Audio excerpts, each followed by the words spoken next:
بسم الله الرحمن الرحیم. دوستانو سلامونه، هیله ده چې صحت ولرئ. د نن په ویډیو کې مونږ غواړو چې د ورډ پروګرام لومړنی ویډیو ریکارډ کړو. دا چې ورډ پروګرام د څه لپاره استفاده کیږي او څنګه استفاده کولی شو، انشاءالله چې ویډیو په ویډیو تاسو کولی شئ چې د مونږ د چینل نه ووینئ او یو څه ترې زده کړئ. نو راځو درس شروع کوو. لومړنی درس مو د دې په اړه دی چې ورډ پروګرام یعنې څه او دا د څه شي مربوط دی. مونږ بالعموم یو پکیج لرو په نامه د آفیس پکیج. آفیس پکیج په معنا د بسته. آفیس پکیج دا نوم دی. د آفیس پکیج په دې کې مختلف پروګرامونه دي چې یو پروګرام له هغوی څخه ورډ دی، بل اکسل دی، بل پاور پوینټ دی او بل پکې اکسس دی. نور هم لري چې تاسو کولی شئ بیا انشاءالله یو په یو د دې ویډیوګانې وګورئ د هر پروګرام او یو څه ترې زده کړئ. د نن بحث زموږ په دې اړه دی چې ورډ پروګرام څه شي لپاره استفاده کیږي او څنګه دا استفاده کولی شو. را به شو دوستانو، اول د ورډ استفاده چې دا ورډ څه لپاره استفاده کیږي. د هر رقم لیکنې په خاطر، که چیرې مجله وي، که کتاب وي، که اخبار وي، که کوم ایمیل وي، هر څه وي، مونږ کولی شو چې په بهترین ډیزاین هر رقم ضرورت د مونږ دې نوشتې کې وي چې باید دا ډیزاین شي، مونږ کولی شو چې په ورډ پروګرام کې دا ډیزاین پې اپلای کړو. نو ډاکیومنټیشن، هر رقم ډاکیومنټیشن چې تاسو وغواړئ په ورډ پروګرام کې کولی شئ. د ورډ پروګرام فایل ته څه شی وایي؟ فایل ته یې ډاکیومنټ وایي. ډاکیومنټ نو تاسو هر کله چې له چا نه اورئ چې د ډاکیومنټ فایل، پوه شئ چې دا مطلب یې د څه شي فایل دی؟ د ورډ فایل دی. ورډ فایل. راشو سوال دا دی چې هاو ټو اوپن، څنګه کولی شو چې ورډ پروګرام خلاص کړو. دوستانو موږ او تاسو اړتیا دې ته لرو چې باید د ورډ پروګرام انسټال ولرو او یا هم مونږ او تاسو کولی شو چې دغه افیس پروګرام چې انسټال کو په هغه کې اتومات مونږ ته ورډ راځي. نو دلته د تاسو په کمپیوټرو کې خو په دې شکل باندې نه وي، ځکه چې ما دلته سټار منیو کې دا پین کړی دی. نو را به شئ سټار منیو کې دلته به ورډ ولیکئ په دې شرط چې تاسو په کمپیوټر کې انسټال وي. په دې به انټر وکوئ. چې کله مې انټر وکړو اولنی سکرین څه راځي؟ دې ته ویلکم سکرین وایي. دې ته دوستانو ویلکم سکرین وایي. نو په دې ویلکم سکرین کې دوه بخشه دي، یو ریسنټ فایل سیکشنز دی او یو هم ټمپلیټ سیکشن. ریسنټ فایل سیکشن نه مطلب دا دی هغه فایلونه چې تاسو په دې لاندو هغه کې اخر وارې په دې کې ایډیټینګ کړی دی او یا هم تاسو سیف کړی دی، په دې لیست کې دا هغه درته ښکاره کیږي. او دا لیست چې دی دا ټمپلیټ سیکشن دی. کولی شئ چې په دې کې تاسې ټمپلیټونه تیار جوړ شوي دي، هغه ځان ته ایډیټ کړئ، په هر یو چې کلیک وکوئ تاسو ته خلاصیږي. خو اوس مونږ او تاسې دې ته ضرورت نه لرو، مونږ راځو بلانک ډاکیومنټ خلاصوو. دوستانو لکه څنګه چې هر څه له ځان نه محیط لري، نو همداسې د ورډ پروګرام هم یو محیط لري چې دا محیط یې په څه نامه دی؟ دا قسمت چې تاسو دوستانو ګورئ، دې قسمت ته کویک اکسس ټول بار وایي. کویک اکسس ټول بار. دلته وګورئ دوستانو، زه به دا نوم درته ولیکم، کویک اکسس ټول بار. دا اولنی بخش دی. دویم بخش دی دې قسمت کې دې ته ټایټل بار وایي. خاص دغه قسمته په دې ځای نه شروع کیږي تر دې ځایه پورې. دا قسمت د ټایټل بار په نامه دی. دې ته په ټایټل بار کې مونږ او تاسو دوه شیان وینو. ټایټل بار کې مونږ تاسو دوه شیان، یو د پروګرام نیم دی، پروګرام نیم دی، او بل هم د فایل نیم دی چې د تاسو د فایل په څه نامه دی. ګورئ اوس مونږ دا ثبت کړی نه دی، په دې کې کومه لیکنه نه لرو، نو دې لپاره دا ډاکیومنټ 1 دی. مونږ په دې کې یوه لیکنه داسې اضافه کړله، غواړو چې دا ثبت کړو. په کوم ځای کې؟ موقعیت یې خپله تاسې کولی شئ چې انتخاب کړئ. دا په څه نامه؟ په نامه د رڼا. سیو کړئ. اوس به دا نوم د دې رڼا شي. او دویم چې دلته ښکاري تاسو ته، دلته د پروګرام نوم دی.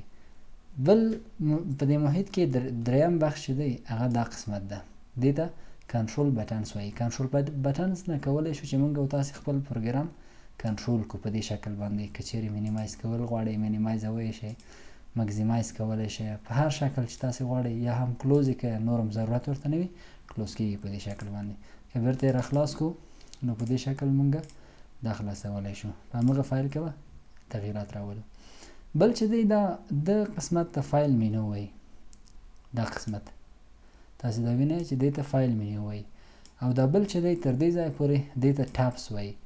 د هر ټاب له ځان نه یو ریبن لري، هر ټاب له ځان نه ریبن لري. نو تاسې پوه شئ چې په هوم ټاب کې دا ریبن دی، په دې هر ریبن کې بیا کمانډونه دي، دا د کټ کمانډ دی، کاپي کمانډ دی او نور. دغه اصلي صفحه ده موږ او تاسې چیرته چې موږ او تاسې لیکنه کولی شو په دې شکل باندې. او دا چې دی سکرول بار دی، ورټیکل سکرول بار، او بل څه شی دی هوریزنټل سکرول بار. کله چې دا ډیر زیات زوم کوي په دې شکل باندې تاسو ته ښکاره کېږي. اخرنی قسمت چې دی دې قسمت ته د سټارس بار وایي. سټارس بار یعنی هغه ساحه چې موږ او تاسو ته په دې کې د پروګرام وضعیت ښکاري، د ورډ د پروګرام چې څومره کلمې دي، څومره صفحه کې یاستو، څوم سیکشن دی، په کوم لیاوټ کې یاستو او زوم څومره دی.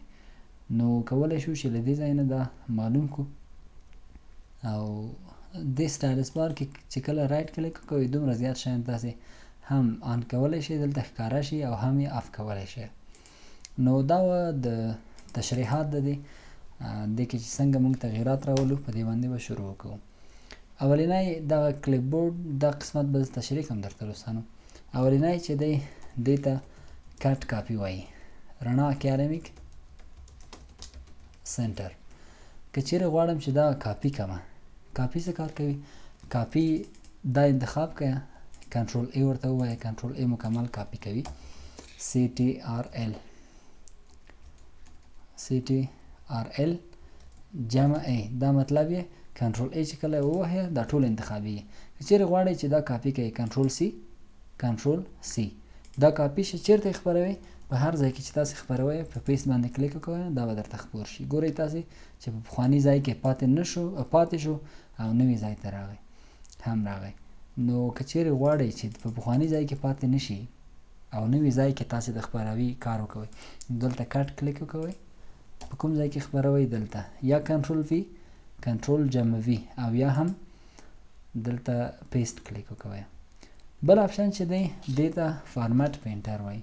فارمټ پینټر د څه لپاره استفاده کیږي دوستانو؟ تاسې یو عنوان لرئ په نامه د رڼا، په دې عنوان باندې تاسو ډیر کار کړی، مثلا د دې سایز مو ورغټ کړی دی، ډیزاین مو له دې ځای نه ورته ښه ښایسته جوړ کړی دی، او بل انډرلاین کړی مو دی په دې شکل. دا ډیر زیات کارونه په دې کې تاسو کړي دي.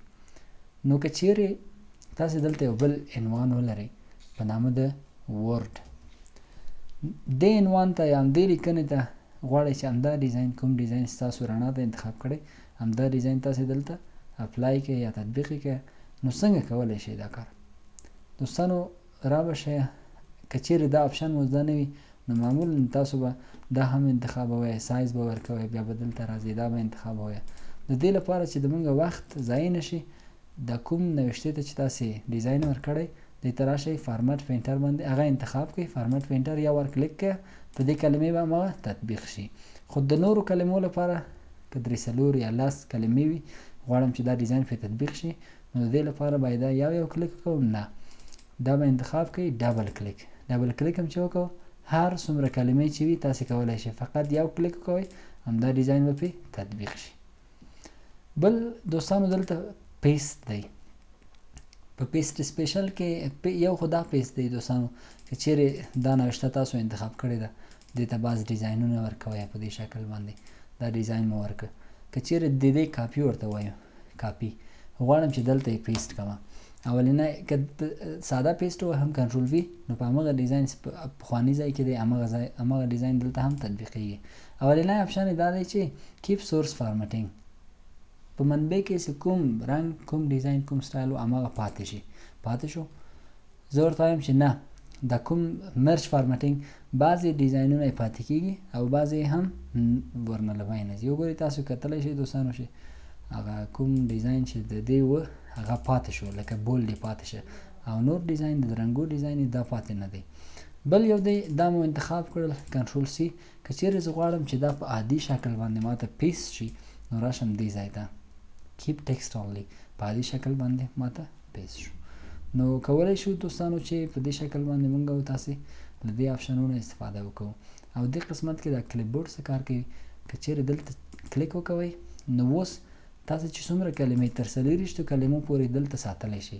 کنټرول سی دا ځای مهم دی، دا پاراګراف درته مهم ده، دا پاراګراف مهم ده. که چیرې دا آن نه کړئ نو کله چې تاسو یوه کاپي اخلئ مثلا د رڼا نوم ما کاپي کړ دلته نو په دې شکل باندې تاسو کولی شئ چې دا هم کاپي کړ. بل په دې په سر باندې که چیرې کومه کلمه تاسو کاپي کوئ دا له حافظې نه وځي او تاسو فقط دغه نوې کلمه پیسټولی شئ. خو که چیرې تاسو دلته کلیپ بورډ باندې کلیک کړی وي او دا مو ان کړی وي بیا تر 40 کلمو تاسو کولی شئ چې کاپي ولرئ. نو اوس دا که چیرې یو پیسټول غواړئ دا دلته کلیک کړه پیسټ شو، په دې باندې کلیک کړه پیسټ شو. هر څومره دا ډېر زیات استفاده لري او کولی شئ چې تاسو په کتاب کې په مونوګراف کې په هر څه کې د دې استفاده ولرئ. دوستانو د نن ورځې درس مو همدومره و. انشاءالله چې بله ورځ به پیسټ سپیشل باندې بحث وکړو چې پیسټ سپیشل د څه لپاره استفاده کیږي او څنګه کار دی.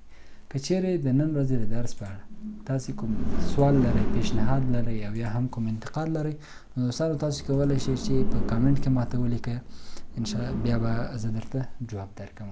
د نن ورځې لپاره همدومره کافي دی. الله تعالی مو مل شي.